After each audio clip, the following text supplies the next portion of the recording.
Hey friends, Cherie here. Welcome back to the channel, Gardening at Home with Cherie. Well, today I have a quick video, just a little bit different, but just wanted to share with you all in real time something that I'm working on. So if you've been watching the channel, you've seen that I've been showing in recent videos me starting a lot of herb seeds indoors, both to grow indoors in my indoor garden as well as outdoors. They'll head out in May, well maybe April even, in my new heated greenhouse. But today, actually this weekend, I'm gonna spend some time re-upping a lot of my homemade self-care beauty products. Most of you don't know, but if you were a part of my old gardening channel, you probably read and heard that I actually am a chemist by training. I have a PhD in chemistry, and I fell in love with chemistry and mixing things as a very young kid. I knew very early on that I was gonna be a scientist. And actually my initial interest was in, well, I had two interests. I had interest in textile chemistry as well as perfuming and beauty care. That switched later on as I got older. I was interested in studying cancer research, which I did do, but I didn't follow any of those three paths into science. Did something completely different, but I have always loved mixing my own products. I've been doing it for decades, making my own soap, making all kinds of massage bars and beauty care items, and even introducing it to kids as a hands-on science coordinator for my kids' schools. My daughter, both my kids, but especially my daughter, always had creative birthday parties. I remember her 10th birthday. She actually had like a beauty bar party, and the kids made lip balms and lotions and all kinds of things. I'll share those photos at some point. I think they're sitting on my old blog. And you know, when we get into more detail, I'll post some pictures from Instagram as well, because what I'm gonna be doing as I'm making a lot of these herbs is gonna be teaching you guys here how to make some of these things yourself right at home. It's super easy, very cost effective. You don't have to spend a ton of money buying, you know, simple things. You can do it yourself. So I need to re-up some of my balms. I pulled just a couple things here that I'm going to be working with. I have some big batches that I'm going to be making. I like to use these little 4-ounce jars mostly, but I have all different sizes of jars. You'll see.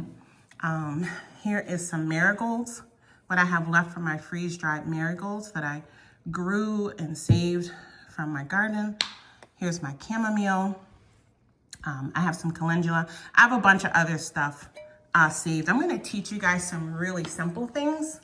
And then, of course, I'm gonna have a bunch of proprietary things that I'm gonna be making ultimately. I'm in my 3rd year of Rosemary Gladstar's herbalism course. And so during this 3rd year, we have to do a lot of formulation and just playing and fun.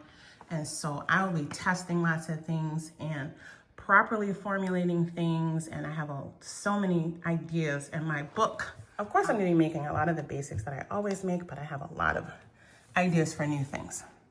And so here are a few of my oil bases that I'm gonna be using, just a few. But I wanted to very quickly talk about some of these things, mainly so if you want to go along with me starting probably next month as I start to roll out some of those tutorials, you can start getting your supplies ready. So we have some black seed oil, some golden castor oil.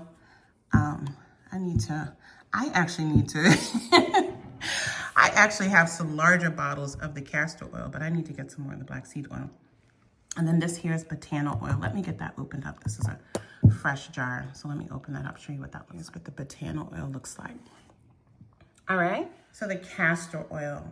If you want to make a lot of these things and you want larger quantities, when I put up the tutorials, I'm going to share some links to larger quantities to buy. I'll try to remember to put some links in the description box for these brands here as well.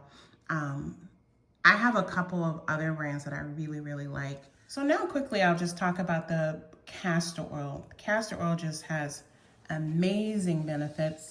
If you want to see some really wonderful detailed videos about castor oil, I encourage you to do a search in YouTube for some videos from Dr. Barbara O'Neill. She's done some really great in-depth videos about castor oil's ability to be absorbed through the skin.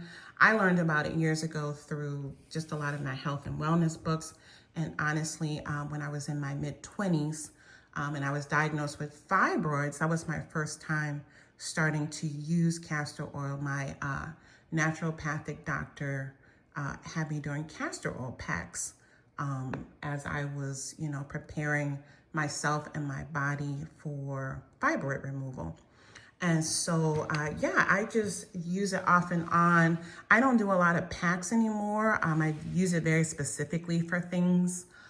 It's not something, that I need to use every day. I mean, you wanna be healed enough that you shouldn't have to use it every day. But it's great to use when something pops up, but I do like to use it in certain balms. And so we'll talk about that a little bit more when I start making them. So yeah.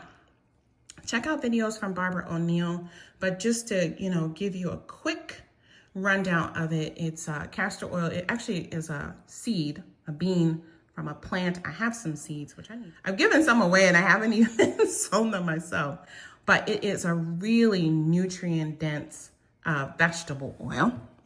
It's very thick. Some of us, I know when I was a kid, I have ingested castor oil before. When we were sick and had a tummy ache and you had to take castor oil, a spoonful of castor oil, a spoonful of cod liver oil, yuck. But again, I really mostly use it externally for my balms, and it's very anti-inflammatory. Castor oil has ricinoleic acid in it, which is really the main component responsible for it being anti-inflammatory, very moisturizing, as well as antimicrobial. We took it internally to relieve kind of upset stomach, constipation, stuff like that. But, I'll be talking about external uses for it, which again is mostly how I currently use it. And so because of the anti-inflammatory properties, it is great to use in any area that you feel like you have inflammation. I, again, mostly use it for its moisturization effects. I don't deal with a lot of inflammation and stuff like that personally. I feel like inflammation is, you want to get to the root of inflammation and eliminate it through your diet and things like that typically. But it is wonderful to use in cases if you have, if you have a flare, you've been working hard in the garden, my husband comes home and his foot felt funny while he was running, something like that. You massage it into the knee. The next oil is black seed oil. And again, I get cold pressed organic. You want to make sure you get hexane free oil. Black seed oil is one that, you can actually take internally. You want to make sure you buy a really high quality cold pressed organic, but it's basically black cumin, which I think I have released the video where I've started that from seed. If not, that will be coming soon. But that one, people use it for, the first time I ever had it internally was in smoothies. And so I used to get smoothies where, that was like one of the extra healthy benefits. I've consumed it in some food things, some sauces that I've bought. And so, people use them in salad dressings and curries. Again, mostly for the essential fatty acids that it contains. But a lot of the health benefits that people are using it for is from a chemical compound, a chemical constituent called thymoquinone. And so, yeah, that, again, is something that can be used internally.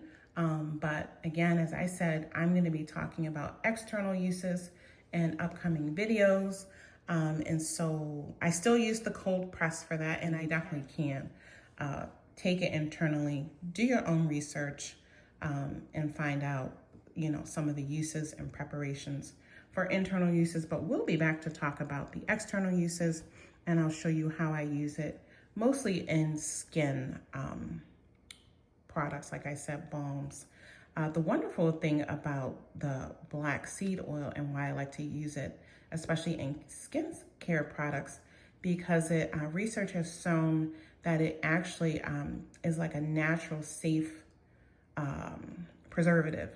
And so there are components in it that naturally inhibit bacteria and fungi such as E. coli. Research has shown that. But again, do your research. It provides some sun protection, some UVB protection, even if it's mild. And it does promote skin brightening and healing of skin, especially if you have hyperpigmentation. And so that's, you know, the main reason that I incorporate this into some of my balms and lotions. And then the last one is Batana oil. Batana oil is the newest to me. I've been using Batana oil now. I think I got my first jar of Batana oil maybe like 18 months ago, 2 years ago. And mostly I just use it straight when I do as a part of my hair care. But I have been recently mixing it, you know. I think most people use it for hair care, but I have some other things that I have been using it in lately, and I'm gonna share some of those with you all. I already scooped some out. And so yeah, that is Batana oil. And so, yeah, I have a lot of other herbs. I think that I might, yeah, I'm probably gonna start off with some basic balms for y'all. In an upcoming, I'm gonna record some things that I do over the weekend and hopefully get those edited and released by March. I already have some other things in the queue. But in the meantime, I'll come back to this video and I'll start putting in some links. Maybe I'll do a community post. So if you want to join along and you haven't, especially with the herbs, if you haven't started growing and harvesting your own herbs yet, if you're following along with me to sow some, but you don't have any to harvest yet, I can share links for my sources for getting high quality herbs, and of course with the different oils. There are a bunch more oils that I use, but these will be some of the first ones that I'm going to feature because these are the ones that I am about to start working with on the weekend. So yeah, I got to get my jars cleaned and have them out to dry. I'm going to spend some time probably today after dinner gathering more of my herbs. I have some more. I have a bunch of herbs that I dried and flowers that I grew and dried in my garden that I actually put up in Mylar bags. And so I need to refill the jars of all those so I can have those ready. I have a separate stash of herbs that I use in the kitchen versus ones that I use for this kind of stuff. I keep them in a separate location. And so, yeah, I'm gonna get those all set up, and I am looking forward to sharing another one of my loves, longtime loves. And I'm so excited about this third year of the Herbal course. I have already learned so much, but the application part and the recording of the things and testing of the things, I feel like I'm back in the lab, y'all. I'm having so much fun. I miss the lab. I do. And do make sure you tune in tomorrow. I have another video sowing some herbs, and some of them are specifically ones that I'm growing to use more in some of these new formulations. And so anyway, I'll see you guys back here again soon. Take good care.